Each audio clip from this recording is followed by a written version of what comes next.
አሰላሙ አለይኩም ወራህመቱላሂ ወበረካቱ። አሰላሙ አለይኩም ብዬ በሰራሁት ቪዲዮ በጣም ብዙዎቻችሁ ስድብድብድብ ባደረጋችሁኝ ደግሞ ፎሎ አነሳችሁ። በመጀመሪያ ፎሎ አድርጉኝ አላልኩም፣ ወዳችሁ ነው ፎሎ ያደረጋችሁት። ግን ትንሽ እውቀት ልስጣችሁ። ኢየሱሳውያን ሰብሰብ በሉ። ኢየሱስ እዚህ ምድር ላይ በሚኖርበት ጊዜ ተወልዶ በህይወት በነበረ ጊዜ ምን ነበር የሚያወራው ቋንቋ? አረማይክ። ጎበዝ፣ አረማይክ። በአረማይክ ቋንቋ ሰላምታ እንዴት ነው? ኢየሱስን ታውቁታላችሁ፣ የሚያወራው ቋንቋ አታውቁም። ስለዚህ ቢመጣ እኮ አትግባቡም። ኢየሱስ በቋንቋው በአረማይክ ሰላም አለይኩም ይላል። ወአለይኩም ሰላም። ቋንቋ መሰረታዊ ነው። ለፍርድ ስትቀርቡም ሊያዋራችሁ የሚችለው በአረማይክ ስለሆነ ትንሽ አረማይክ ቋንቋ ሞካክሩ። በአረማይክ ቋንቋ ሰላም አለይኩም ይላችኋል እና ራን ዳራራራ ትወዱታላችሁ። ቋንቋውን እንኳን አታውቁም። መልካም ቀን። ኢየሱስ አረማይክ ቋንቋ እንደሚያወራን እናንተ ከተግባባን ጨዋታው አልቋል። በቃ እኔ የፈለኩት ይሄን ነው። ስለዚህ ኢየሱስ ይጸልይ የነበረው ወደ አላህ ነው ማለት ነው። ኢየሱስ ይጸልይ የነበረው ወደ አላህ ነው። ምክንያቱም በአረማይክ ቋንቋ የአምላክ ስም አላህ ይባላል። ለዚህ ደግሞ ሌላ መልስ ስጠኝ እስኪ ወንድም፣ የኔ ቆንጆ ወንድም እምወድህ። አላህ ማለት የፈጣሪ ስም መሆኑን በአረማይክ ካወቅ ኢየሱስ ይጸልይ የነበረው ወደ አላህ ነበር ማለት ነው። ወዳችኋለሁ። እባክሽ የኔ እህት የቁርአንን ስተት ፈልጊልኝ። ለምን ደስተት መፈልገው? ባይዘው ቁርአን 1000 ብር ነው የገዛሁት። ሂድና ግዛና ማንበብ መጻፍ ትችላለህ አይደለ? ሂደህ ስተት ፈልግ። እኔ እኮ ስተት ፍለጋ አለም እዚህ የመጣሁት። እኔ እዚህ የመጣሁት እውነትን ፍለጋ ነው። እውነትን ፍለጋና ስተትን ፍለጋ ቶፒካችን የተለያየ ነው የምላችሁ እኮ ለዚህ ነው። የማትረዱኝም ለዚህ ነው። እኔ እናንተን የምረዳበት መንገድ በራሴ ልክ ነው። እናንተን የምትረዱበት መንገድ በእናንተ ልክ ነው እንጂ አሁን ስተት ፍለጋ አለም ያለሁት፣ እውነትን ፍለጋ ነው ያለሁት። እውነትን ስትፈልግ ደግሞ የምታገኘው እውነት ነው። ቁርአን ውስጥ ስተት ፍለጋ አይደለም የገባሁት። ሲጀምር ቁርአንን ለማንበብ ስመጣ በባይብል ሜንታሊቲ አይደለም። ሲቀጥል ሃይማኖት ንጽጽር አልወድም። መጽሐፍም አይነጻጸርም። የትኛውም መጽሐፍ ለህይወት ጥሩ የሆነ ሰላም የሚሰጥ ነፍስ የሚያሳርፍ ነገር ነው የምንፈልገው ከየትኛውም መጽሐፍ። ገብቷችኋል? ሶ እባክሽ እህቴ ከቁርአን ላይ ስተት ፈልጊልኝ። ጊዜ የለኝም ስተት የምፈልግበት። እኔ ጊዜ ስተት የምፈልግበት ደቂቃ የለኝም፣ ደቂቃ ሰከንድ የለኝም። ምክንያቱም አሁን ልሞት እችላለሁ። እውነትን ሳላቅ መሞት አልፈልግም። ስተት የምትፈልጉ ሰዎች ማለት የተረፈ ጊዜ ያላችሁ ሰዎች ናችሁ ማለት ነው። ትርፍ ጊዜ ያላችሁ ነው። ልክ የሆነውን ነገር ከመፈለግ ይልቅ የሰውን ህጸጽ፣ የተቋምን ህጸጽ፣ የድርጅቶችን ስም ለማጥፋት ህጸጽ የምትፈልጉ ሰዎች ታረሙ። ጊዜ የለንም። የምንኖረው በጣም ጥቂት ጊዜ ነው። በጣም ጥቂት። ከሱ ላይ ችግር ተፈላልገን ተዳድበን ጎን ለጎን ተለካክተን አይሆንም፣ አይመጣም፣ ከቦታው አይመጣም፣ አያዋጣም። ስህተት አትፈልጉ። እናንተ እኔን ግን ፈልጊልኝ አትበሉኝ። እኔ ስተት ፍለጋለም መጽሐፍ ማነበው መጽሐፍቶችን የማነብበት ምክንያት ለእኔ የሚጠቅመኝ ለህይወቴ፣ ለነገ ኑሮዬ እና ደግሞ ቅዱሳን መጽሐፍቶችን ደግሞ የማነብበት ምክንያት ለዘላለም ህይወቴ ስለምጨነቅ ነው። የዘላለም ህይወቴ በእጅ አበላሽቸው ወይ ሲኦል ገባለሁ ወይ በምርጫዬ ገነትን አገኛለሁ። ጉዞ እንደዛ ነው። እኔ ግን ገነትም ባልገባ ሲኦልም ብገባ፣ ሲኦልም ባልገባ ገነትም ሲኦልም ባልገባ፣ የትም ብቀር ራሱ አትሊስት በምርጫዬ ነው መሆን ያለበት። ሰዎች ባሉት አይደለም። በስሜ የማይለውን ብሏል ብዬ በግሩፕ አስቤ መሆን የለበትም። ስተት የመፈለግ ፍላጎት ያላችሁ ሰዎች እዚህ ካላችሁ፣ የተረፈ ጊዜ ስላላችሁ ቁርአን የሚሸጠው 1000 ብር ነው። 1000 ብር ነው የገዛሁት እኔ። 1000 ብር አውጡና ግዙ። ከዛ ማስታወሻና ደፍተር ያዙ። ከዛ የምትፈልጉትን እጸጽ እየፈለጋችሁ ከዛ ከባይብል ጋር እያጋጫችሁ ጊዜያችሁን ተጫወቱበት። እኔ ጊዜ የተረፈ ጊዜ የለኝም እና ስተት አልፈልግም። ስላዳመጣችሁኝ አመሰግናለሁ። ወዳችኋለሁ። በጣም ነው የምወዳችሁ። ኢየሱስ ለአንቺ ሞቶ ሊሆን ይችላል፣ ለእኔ ሞቷል ብዬ አላምንም። ኢየሱስን ሮማውያኖች ናቸው የገደሉት። ምክንያቱም እስራኤል ወይም ደግሞ በቅኝ ግዛት ውስጥ ስለነበረች ነፃ ያወጣናል ብለው ያስቡ ስለነበረ፣ ያውም ነፃ ያወጣል ብለው የሚያስቡበት መንገድ እኔና አንቺ እንደምናስበው የኃጢአት የምናምን ኢሹ ሳይሆን ላይክ የፖለቲካ ነበር። ሮም ናት የገደለችው። ሮም ስለገደለችው ለኃጢአት ነው የሞተው ብዬ እኔ አላምንም። ለፖለቲካ ነው የገደለው። ሌላኛው መምጫው ደርሷል አልሽው። በጠቅላላው 2000 ዓመት አለፈው። 2000 ዓመት ቀላል ጊዜ አይደለም። በጣም ብዙ ሰዎች እየጠበቁት ሞተዋል። በጣም ብዙ ሰዎች ደግሞ በስሙ ቢዝነስ እየሰሩ ነው። ይሄ የሚዋጥ የሚያስኬድ ነገር አይደለም። ስለዚህ እግዚአብሔር ሰውን በመፍጠሩ ተጸጸተ ነው የሚለው የእግዚአብሔር ቃል። አዎ እኔ እኮ የገረመኝ እሱ ጋር እኮ ሰውን እንደሚጸጸተው እንዴት እግዚአብሔር እንደ ሰው ይጸጸታል? አሁን ለምሳሌ እኔ የሆነ ነገር ባደርግ ውጤቱ ቢያበሳጨኝ ሰው ስለሆንኩኝ ልናደድ፣ ልበሳጭ፣ ልጸጸት እችላለሁ። እግዚአብሔር ሆኖ እንዴት ተጸጸተ ነው ጥያቄው። ከተጸጸተ ደግሞ መጸጸት ካለበት ሰውን በመፍጠሩ ሳይሆን ሊጸጸት የሚገባው ሰይጣን በመፍጠሩ ነው እኔ ያልኩት። ኢየሱስ ደግሞ አዳኝ ነው ላላችሁት ነገር ራሱ ኢየሱስም እኮ ሰው ነው። እግዚአብሔር ሰውን በመፍጠሩ ከተጸጸተ ኢየሱስም ሰው ስለሆነ ኢየሱስንም በመፍጠሩ ሊጸጸት ይችላል።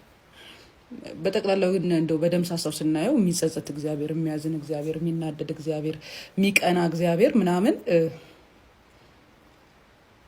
ይደብራል። ሎጂካል አይደለም፣ ደስ አይልም። በተረፈ ግን ማለት ነው አንብቡት፣ መጽሐፉን በደንብ አንብቡት። ይቀራችኋል፣ እያነበባችሁ አይደለም። ብታነቡት ጥሩ ይመስለኛል። እንተራሱት ፓራሲታሞል አይደለም። ራሳችሁን ሲያማችሁ እንደዚህ ሆዳችሁን ሲያማችሁ እንደዚህ የምታደርጉት መመሪያ ነው ያለው ውስጡ። ይሄን ካረክ ይሄን ታደርጋለህ፣ ይሄን ካላደረክ ይሄን ትሆናለህ የሚል መመሪያ ነው ያለው። ስለዚህ አንብቡት። ማንበብ ብዙ ይቀራችኋል።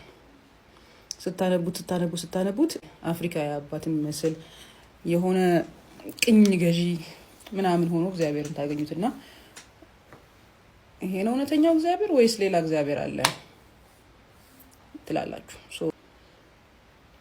የህይወትና የሞት ጉዳይ ነው ስላላችሁ፣ የህይወትና የሞት ጉዳይ ደግሞ በጣም ሲሪየስሊ ነው የሚታየው። የሆነ ስሪፒስ ያደረገ ሰውዬ ስለ ጮኸ ገነት አትገቡም፣ ወይም ደግሞ ከደሞዛችሁ 10% ስለሰጣችሁት እግዚአብሔርን አሸውዱትም። ማቴዎስ እና ዮሐንስ እየቃዡ የባህር እሳት አለ የዘላለም እሳት አለ ብለዋል ማለት የእግዚአብሔር ሀሳብ ውስጥ አለ ማለት ነው። ይሄ እኮ የማቴዎስ እና የዮሐንስ ሀሳብ እንጂ የሁሉን የፈጠረ አምላክና አባት ሀሳብ አይደለም። እሱ ከመጀመሪያው ቀን እስከ 6ኛው ቀን በሰራ ጊዜ በ7ኛው ቀን አረፈ ከመባሉ በፊት ሲኦል የሚባል ነገር ሰርቷል ወይ ያልኳችሁ። ይሄ የምታወሩት ከሺህ ዘመናት በኋላ የመጣ የማቴዎስ እና ዮሐንስን ቅዠት ነው። ማቴዎስ እና ዮሐንስ ደግሞ በቻሉት መጠን ሰውን ማስጨነቅና አስፈራርተው ኢየሱስ እንዲቀበል ማድረግ ስራቸው ነው። ስለዚህ አንድ ፖለቲከኛ የእሱ ፖለቲካ ፓርቲ እንዲመረጥ ብሎ የሆነ ፋንታሲ ሰዎችን እንደሚያስ ወይም ደግሞ እንደሚያስጨንቅ እኔ ያላማሰልኩት ወጥ አይጣፍጥም፣ እኔ ያልጋገርኩት እንጀራ ከምጣድ አይውጣ፣ እኔ ያልመራሁትኝ ሀገር ባናቱ ይተከል የሚል አስተሳሰብ ይዘው ማቴዎስና ዮሐንስ ስላወሩ እሳት ስላሉ እግዚአብሔር እሳት ባህር ምናምን ወንዝ በእሳት ሰራ ማለት ነው። እኔ ቻሌንጅ አድርጉኝ ያልኩት እግዚአብሔር ሁሉን ነገር መስራት ከጀመረበት ከመጀመሪያው ቀን አረፈ እስከተባለበት ቀን ድረስ እግዚአብሔር ለሰው ልጆች መቃጠያ ብሎ የእሳት ጉድጓድ ቆፍሯል ወይ ነው። እሱ ደግሞ የለም። ሎጂካል ሆናችሁ ቻሌንጅ አድርጉኝ እንጂ መልስ ስታጡ ትሳደባላችሁ። ማትመልሱ ሲሆን ድድብናችሁ በስድብ አለማወቃችሁን ደግሞ በሌላ ነገር ነው የምትገልጹት። እግዚአብሔር ወይም ደግሞ እውነተኛው አምላክና አባት የሰው ልጆችን የሰራው የሰው ልጆችን ከመስራቱ በፊት ደግሞ የምን ሰኞ ቀን 1 ቀን 2 ቀን 3 ቀን 4 ቀን 5 ማአት ነገር ሲሰራ ቀን 6 ደግሞ መጥቶ ይሄ ለሰው ያን ሁሉ ኦቶሪቲ ስልጣን ምናምን እንደዚህ አድርጋ አስተዳደር ግዛ የበላይሁን ምናምን ሲል እና በል እንግዲህ ከዚህ በኋላ ያለውን ነገር ተወጣው ብሎ ሄዶ እስካረፈበት ሞመንት ድረስ እግዚአብሔር የቱ ጋ ነው ሲኦልን የሰራውን ያልኳችሁ እንጂ ማቴዎስ ብሏል። ማቴዎስ ስለሆነ ነው ሲኦል የሚሰራው ወይም ዮሐንስ ስላለ እግዚአብሔር የቱ ጋ ነው የሰራውን ያልኩሽ እንጂ ማቴዎስ እና ዮሐንስ የጻፉትስ ሲቃዡ ነው፣ ሲያስፈራሩ ኢየሱስን ካልተቀበል እንደምንቃጠል እንድናስብ።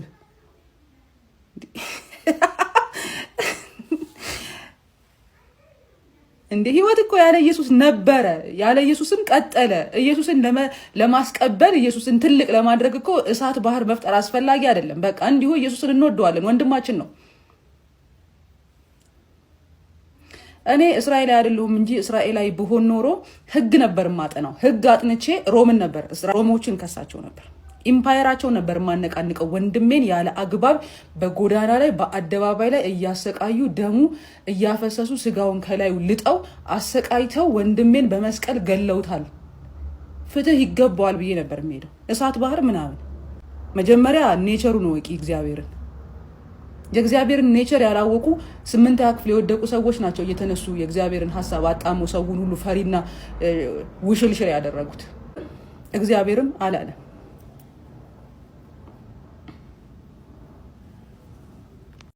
አላህና እግዚአብሔር አንድ ናቸው? ቁርአንና መጽሐፍ ቅዱስ አንድ ናቸው? አንድ ናቸው ወይስ አንድ አይደሉም? የምር ነው የምጠይቃችሁ። አንድ ናቸው ወይስ አንድ አይደሉም? እግዚአብሔርና አላህ አንድ ከሆኑ ጥሩ። አንድ ካልሆኑ ግን ቁርአንና መጽሐፍ ቅዱስ አንድ ከሆኑ ጥሩ። አንድ ካልሆኑ ግን እኔ በእግዚአብሔርና በመጽሐፍ ቅዱስ ላይ ልማነሳው ጥያቄ ሙስሊሞች መታችሁ እግዚአብሔር እንዲህ ሊያደርግ ፈልጎ እንዲህ ሊያስተምር ፈልጎ እንዲህ ሊፈልጎ ነው ብላችሁ የምትተጋገዙት ምንድን ነው? ባለፈው አንድ ሙስሊም ጓደኛዬን ጠየቅኩት። የሆነ ጥያቄ ስጠይቀው አይ እስልምናና ክርስትና በፍጹም አንድ አይደሉም። ምንድነው ያለኝ? ካፊር ናቸው ነው ያለኝ። ብቻ የሆነ ነገር ናቸው፣ ጭራሽ አንድ አይደሉም ብሎኛል። እዚህ ግን እግዚአብሔር እንዲህ ለምን እንደዚህ ያደርጋል እሱ እግዚአብሔር ከሆነ ምናምን ስል ሙስሊሞች ወገባቸውን ይዘው እንዲህ ሊያደርግ ፈልጎ ነው። እኔ አሁን የተፈጠረብኝ ጥያቄ እግዚአብሔርና አላህ አንድ ናቸው እንዴ?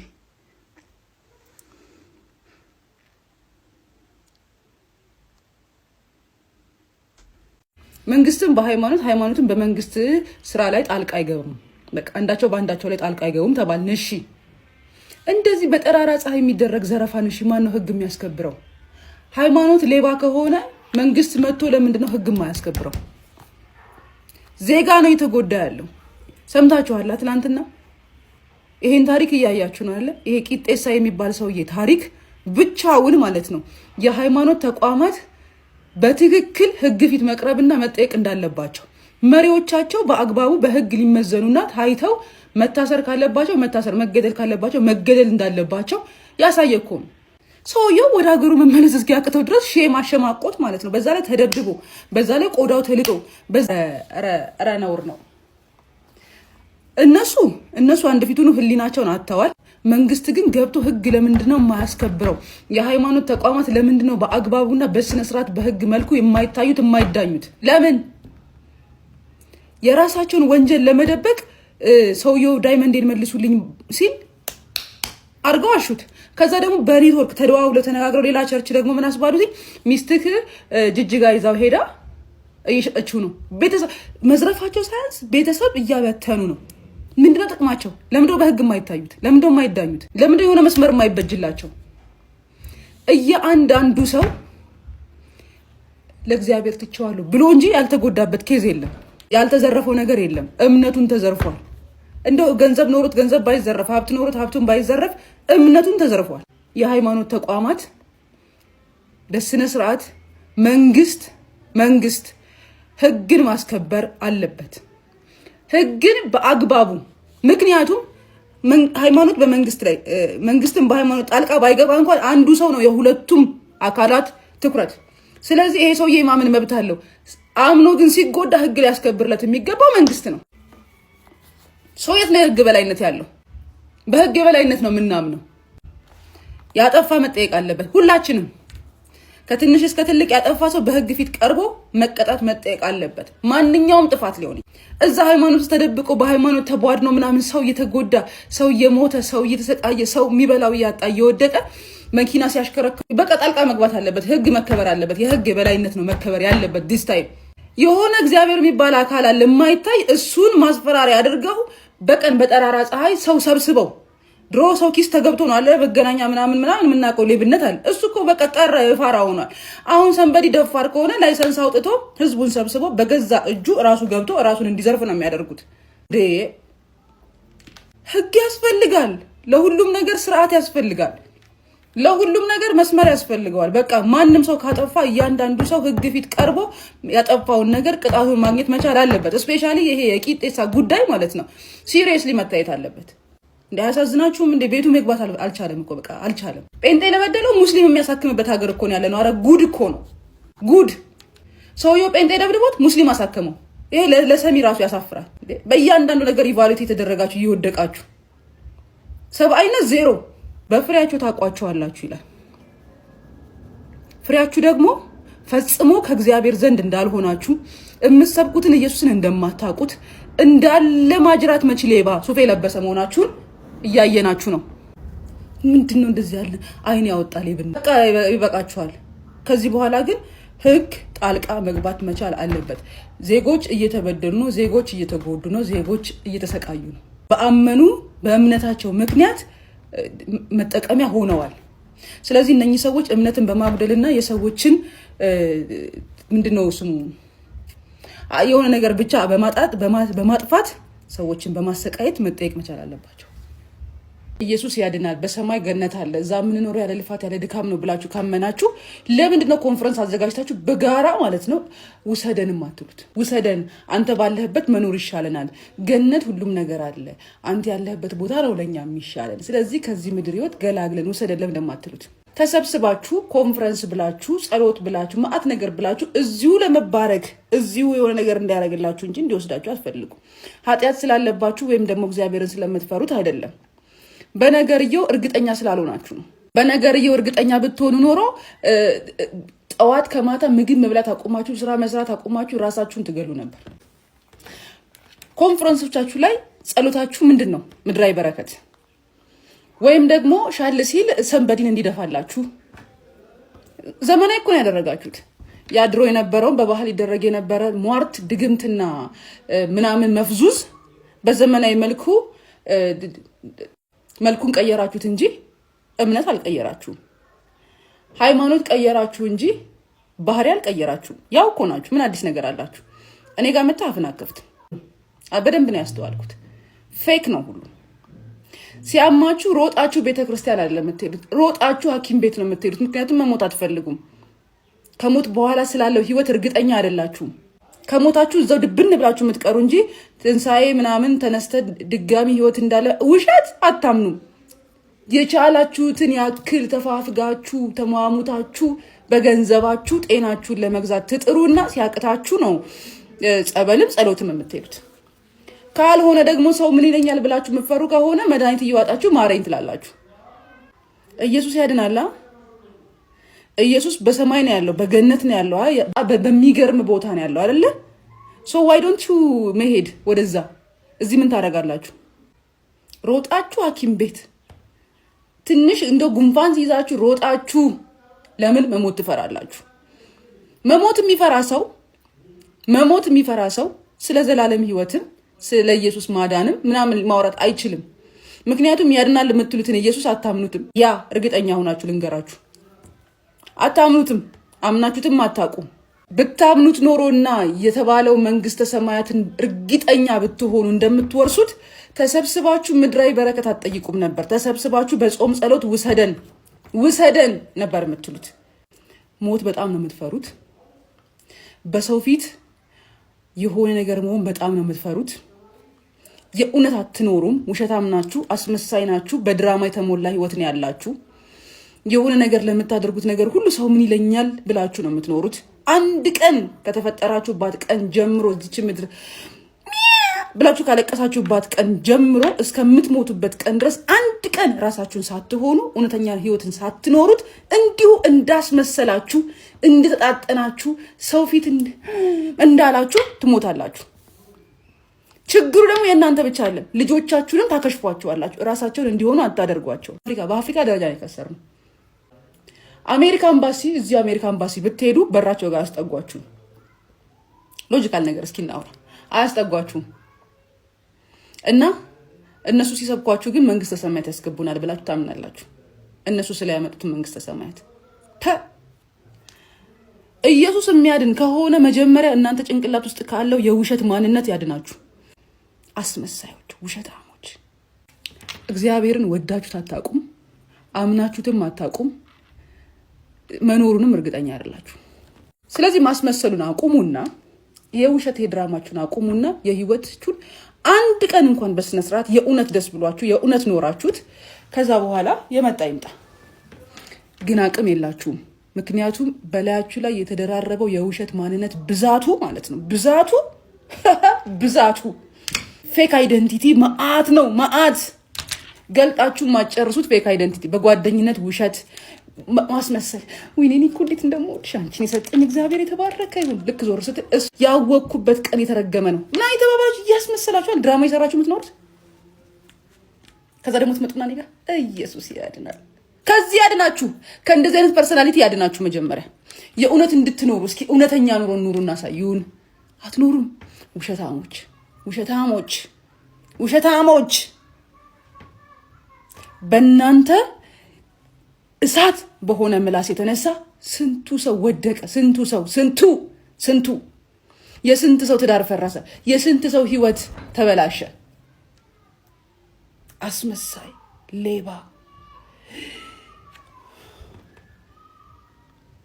ክፋታችሁ ወደር የለው። ደግሞ እግዚአብሔርን አምናችሁትም ተከትላችሁትም ሀሳቡን ተረድታችሁም አታቁም። ከዚህ በላይ ውርደት ኬት ይመጣል? ለነጭ ከመስገድ በላይ ውርደት አለ? ለሰው ከመስገድ በላይ ውርደት አለ? ሰውን ከማምለክ በላይ ውርደት አለ? በጋራ የተዋረድ ነው። አክቹሊ ነቅቻለሁ።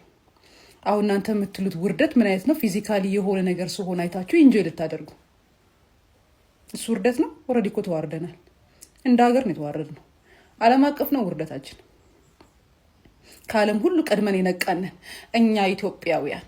እኛ ምን ሰርተናል? በዚህ ዘመን ምን ሰርተናል?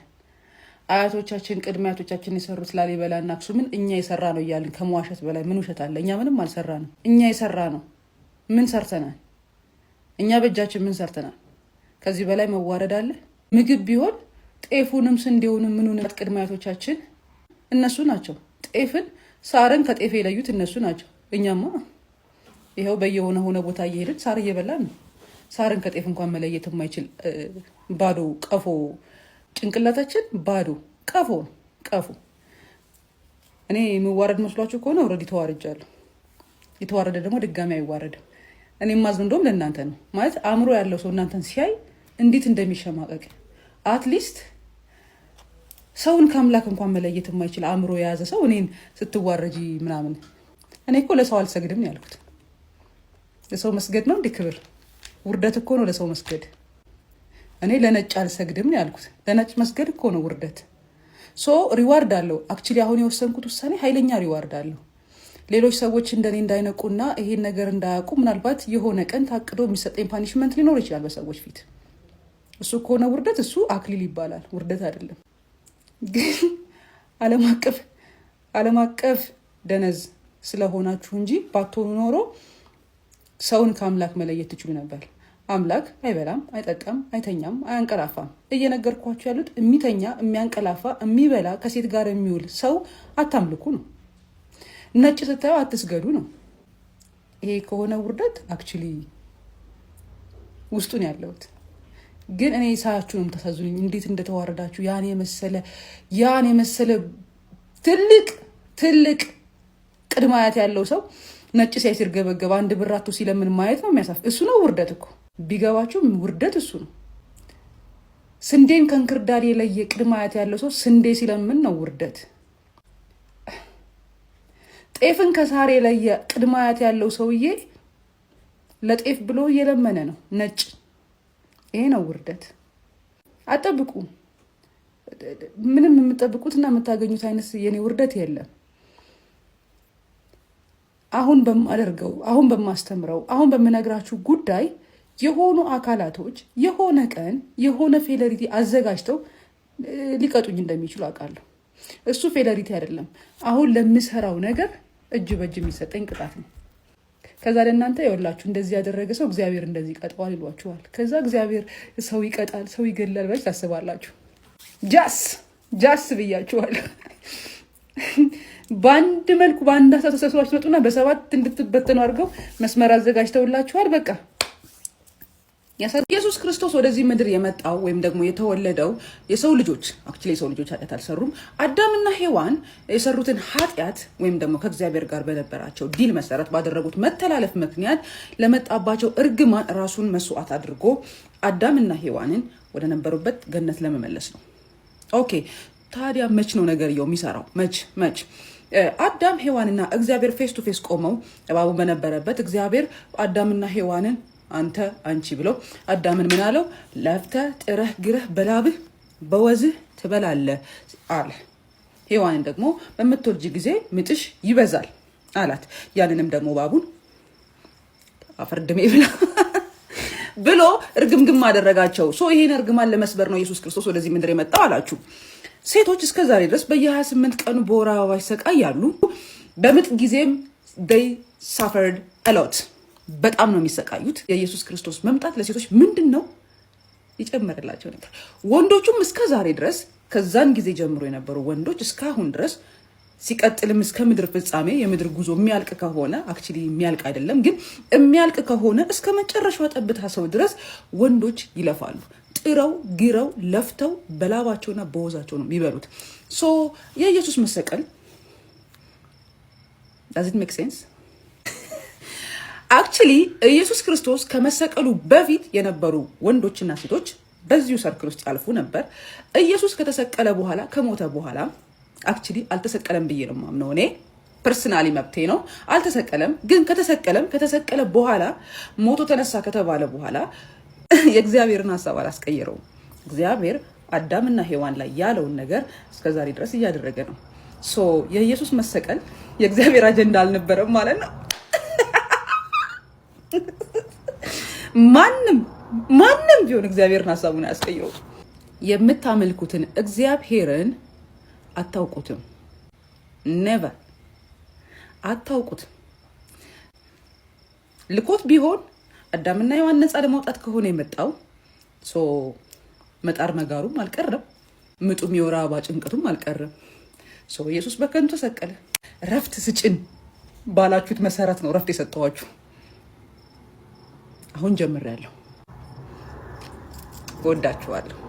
6 መሰረታዊ ውሸቶችና በየእምነት ተቋማታችን የተማርናቸው ግን አእምሮ ሲኖረንና ማገናዘብ ስንጀምር ውሸት እንደሆነ የደረስንባቸውን አንዳንድ ነገሮች ላስተምርሽ የኔ ቆንጆ። መጀመሪያ ደረጃ ከ6ቱ ውሸቶች መካከል አንደኛው ኢየሱስን ካላመንን ወደ ሲኦል ነው የምንገባው። ያለ ኢየሱስ ህይወት የለም። ይሄ የመጀመሪያውና አንደኛው ያበደ ውሸት ነው። ሁለተኛው ደግሞ ያለምንም ማንገራገር ወደ ግራና ወደ ቀኝ ሳታይ እንደተለጎመ ፈረስ እንደዚህ ብቻ ብላይንድ ፌዝ አድርገው እግዚአብሔርን መፍራት፣ መታዘዝ፣ መጎንበስ፣ መስገድ ዋሬቨር። ሶስተኛው ደግሞ ማለት ነው ፈጣሪና አምላክና አባት የሆነውን ጌታ ለማግኘት ቸርች ብቻ ነው መሄድ የሚቻለው፣ ከቸርች ውጭ የለም። ሌላኛው ደግሞ ያበደው መሰረታዊ ቸርች ዋናው የተቋቋመበት ዓላማ የሆነው እና እንድናቅማ ይፈልግ አክቹሊ በፍርሃት ነው የሚያኖሩን። እና ሌላኛው ውሸት ምንድነው መሰለሽ የኔ ቆንጆ? ከፈጣሪ በረከት ለመቀበል ወይም ከእግዚአብሔር በረከት ለመቀበል አስራት መስጠት ግዴታ ነው። እስካሁን ስንት ነገርኩሽ? እየቆጠርሽ ነው? አራት ነግርሻለሁ። 4 መሰረታዊ የሚባሉ ውሸቶችን ነግርሻለሁ። 5ኛ ደግሞ ልንገር። ባይብል ብቸኛ የእግዚአብሔር ቃል ነው ብሎ ይነገራል።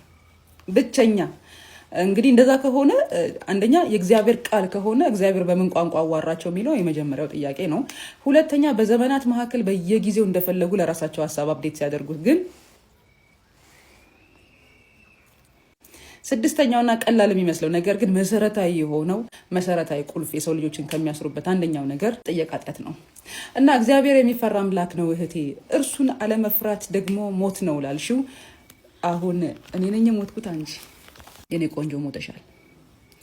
ካልጠየቅሽ፣ ከፈጣሪ ጋር ፐርሰናል ግንኙነት ከሌለሽ፣ በመካከል ሶስተኛ ወገን ገብቶ እንደገና አበል እንደገና ጉቦ እንደገና በብብት የምትደረግ ምናምን እያደረግሽ ፊዚካል አቢዩዝ እየተደረግሽ ሜንታል አቢዩዝ እየተደረግሽ ፋይናንሽሊ አቢዩዝ እየተደረግሽ የምትከተውን እግዚአብሔርን ከስሙ ራሱ ማለት ነው። እግዚአብሔር ማለት የብሔር አለቃ ማለት ነው። የሰፈር ዱርዬ ነው ማለት ነው። ይሄ እግዚአብሔር ከአንቺ ይሄን ሁሉ ነገር ይፈልጋል። እንድትጠይቅ አይፈልግም፣ ገንዘብ ግን ይፈልጋል። ኤኒዌይስ ላስረዳሽ እየሞከርኩ ያለሁት ነገር እኔ ሳልሆን የሞትኩት አንቺ ነሽ። ጠይቂ። አሰላሙ አለይኩም ወራህመቱላሂ ወበረካቱ። አሰላሙ አለይኩም ብዬ በሰራሁት ቪዲዮ በጣም ብዙዎቻችሁ ስድብድብድብ ባደረጋችሁኝ ደግሞ ፎሎ አነሳችሁ። በመጀመሪያ ፎሎ አድርጉኝ አላልኩም፣ ወዳችሁ ነው ፎሎ ያደረጋችሁት። ግን ትንሽ እውቀት ልስጣችሁ። ኢየሱሳውያን ሰብሰብ በሉ። ኢየሱስ እዚህ ምድር ላይ በሚኖርበት ጊዜ ተወልዶ በህይወት በነበረ ጊዜ ምን ነበር የሚያወራው ቋንቋ? አረማይክ። ጎበዝ፣ አረማይክ። በአረማይክ ቋንቋ ሰላምታ እንዴት ነው? ኢየሱስን ታውቁታላችሁ፣ የሚያወራው ቋንቋ አታውቁም። ስለዚህ ቢመጣ እኮ አትግባቡም። ኢየሱስ በቋንቋው በአረማይክ ሰላም አለይኩም ይላል። ወአለይኩም ሰላም። ቋንቋ መሰረታዊ ነው። ለፍርድ ስትቀርቡም ሊያዋራችሁ የሚችለው በአረማይክ ስለሆነ ትንሽ አረማይክ ቋንቋ ሞካክሩ። በአረማይክ ቋንቋ ሰላም አለይኩም ይላችኋል እና ዳራራራ ትወዱታላችሁ። ቋንቋውን እንኳን አታውቁም። መልካም ቀን። ኢየሱስ አረማይክ ቋንቋ እንደሚያወራ እኔ እናንተ ከተግባባን ጨዋታው አልቋል። በቃ እኔ የፈለኩት ይሄን ነው። ስለዚህ ኢየሱስ ይጸልይ የነበረው ወደ አላህ ነው ማለት ነው። ኢየሱስ ይጸልይ የነበረው ወደ አላህ ነው። ምክንያቱም በአረማይክ ቋንቋ የአምላክ ስም አላህ ይባላል። ለዚህ ደግሞ ሌላ መልስ ስጠኝ እስኪ ወንድም፣ የኔ ቆንጆ ወንድም እምወድህ። አላህ ማለት የፈጣሪ ስም መሆኑን በአረማይክ ካወቅ ኢየሱስ ይጸልይ የነበረው ወደ አላህ ነበር ማለት ነው።